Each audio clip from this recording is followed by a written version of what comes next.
до свидания. Хорошо. Хорошо, давай. Да, я приеду. Да, да.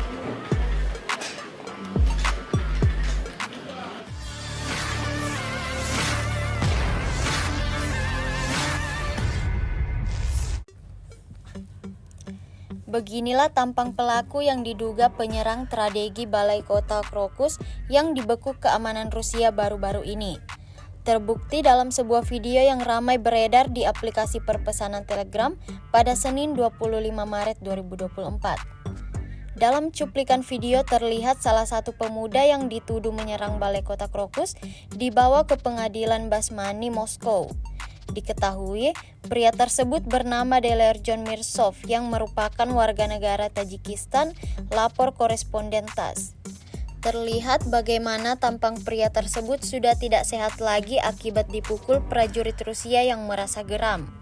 Matanya terlihat biru lebam dipamer di pengadilan Moskow dan mengenakan tas biru dengan selotip dilepas dari kepalanya.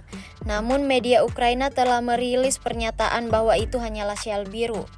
Saat ini pengadilan Rusia akan memberikan tindakan pencegahan dalam bentuk penahanan dan tempat penangkapannya sedang diputuskan.